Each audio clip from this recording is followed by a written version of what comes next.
So, I know we all saw episode 6 of Invincible's 3rd season, and if you haven't, spoilers ahead, you've been warned, nigga. But the way they handled a character with such a tragic backstory to me was completely abysmal. This man was just getting figurative belt to ass from the second he was on screen. For the entire episode, they introduced this man like they did Batman in Batman vs Superman. They show his perspective of the Chicago incident when Omni-Man and Invincible were fighting. And he just walked his sister and niece back to their apartment building. Then all of a sudden a massive explosion happens from Omni-Man and Invincible fighting, and it causes the building to collapse. And of course, they don't survive. Damn!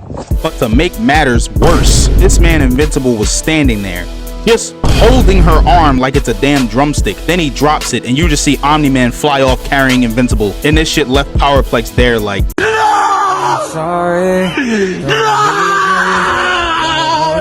Then we skip to this man trying to get the district attorney to bring charges against Invincible over the incident. And to be fair, it really wasn't Mark's fault. What did he say fuck me for? He was trying to defend the city from Omni-Man, but of course with their destructive powers, it just fucked everything up. And since Omni-Man is gone, of course he wants justice against Mark. And he shows he has a petition with thousands of signatures, but long story short, they ain't about to do shit. And she pretty much just looks at him like, I missed the part where that's my problem. And that's pretty much the trend of how people are treating the situation this entire episode, which is one of the more odd things about it. Nobody but Mark even remotely seems to care about what happened to this guy's family.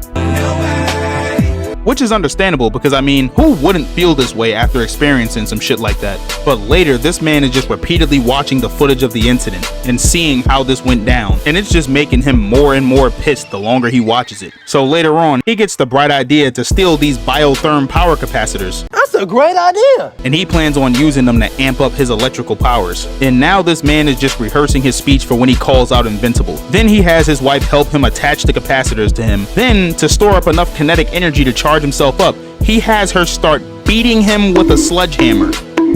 And this is when you know this man is really starting to tweak. Bro almost cooked his wife after he got fully charged. And no, that wasn't some random rogue bolt of lightning. This nigga blasted that out intentionally. Hey yo, what the fuck? It's coming from his hand. He literally did it on purpose and almost cooked his wife in the process. I guess that was subtle foreshadowing. And just look at her face. Even she's standing there like, you trying to kill us? But later, this man is standing on a rooftop and he's about to overload on kinetic energy because he jumps off the roof and creates a small crater. And now he's surging with power. And this man goes on the news trying to call out Invincible, but Mark is just like, cut the shit the fuck off. Bro is out bowling. He is not trying to hear any of that. But as he's ranting about all the destruction Invincible's fights cause and how he gets no punishment, which I can kind of sympathize with because the guy did witness the death of 2 of his loved ones from it, but you can't really blame the cops because how the hell are they going to hold Invincible in a jail cell? The only way would be if he turns himself over like Hancock, which I doubt he would do. But the part that was a little weird about the whole scene was that you would think some of the townspeople would kind of rally behind him since they also have to live in this city that's constantly being destroyed by superhero fights. But the entire time, they're just all kind of like, oh well. Especially bro right here. He's just trying to go home. But then, Great Value Mr. Fantastic shows up. And even Power Plex is just like, who the fuck is that guy? And even the news reporter behind him is like, who is bro? Who? Like, yeah, they don't know you, Shapesmith. And while Shapesmith is yapping, Power Plex sends a warning shot at him and tells him he just wants Invincible. Bro is reaching deep into his Broly bag. And this man Shapesmith, being a troll, shapeshifts into Mark, trying to be funny. Oh brother, this guy stinks! So Power Plex fires another lightning bolt at him, which he weaves. Me bomba! And catches him with a right hook while talking crazy. And Power Plex says again, look, I don't want to fight you. I only want Invincible. This is your last warning. And Shapesmith replies, and this is your second punch. Yeah, he's not serious. See, this is why no one knows him. Bro's annoying. But then he hits Power Plex with an uppercut and just starts fading his shit. No barber. And of course, he has no idea that all these punches are just charging Power Plex up. And after he's had enough, he just booms Shapesmith, sending him crashing into a building. turned his ass into limp noodles. Everybody's looking at him terrified, but he pretty much claims self-defense, which is valid since Shapesmith did punch him first. But then as everyone's just looking at him crazy, he flies off. And this is just getting painful to watch. He can't catch a break. Now he just made himself look even crazier and hurt a Guardian. But bro is not done yet. I'm not finished. And the writers aren't done giving him that belt. So now they're at the memorial, and he shows up reading off the names of victims and calls out Invincible. But instead, Eve slides for the fade and tells him, "This isn't about you today, so let's calm down before anyone gets hurt." Like, bro, is nobody listening? This is exactly what the cops were doing when they asked him what he wanted after he just finished ranting about the destruction, saying he wanted Invincible. But the weird part about these scenes was it seemed like everyone was willfully not understanding where he was coming from. Even the people who lived in that city, who are most likely victims since they were at the memorial. A lot of this just felt so avoidable, like someone could have stepped in and stopped this before it escalated too far.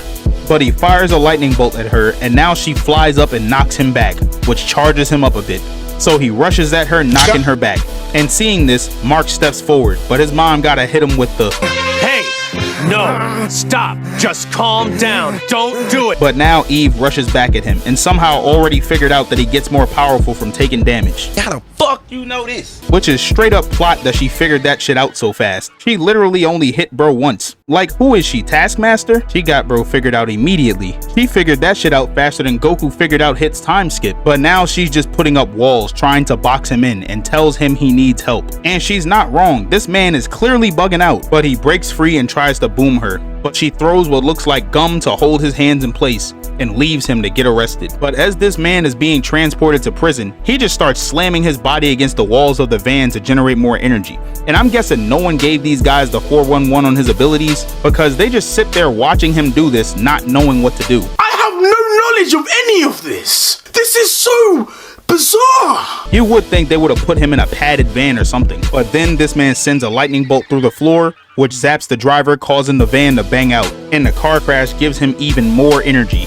And fast forward, and now Bobby Hill just gave Invincible some information on Power Plex in his background, and basically tells him he's been tracking him this entire time since his niece and sister died in the Chicago incident, and that he escaped while in transit to prison. So this man films a fake hostage video using his wife and son, and lo and behold, Invincible shows up, and Power Plex just looks at him, locked in. And this was obviously a stupid idea. Why wouldn't you untie them and tell them to run before Invincible shows up?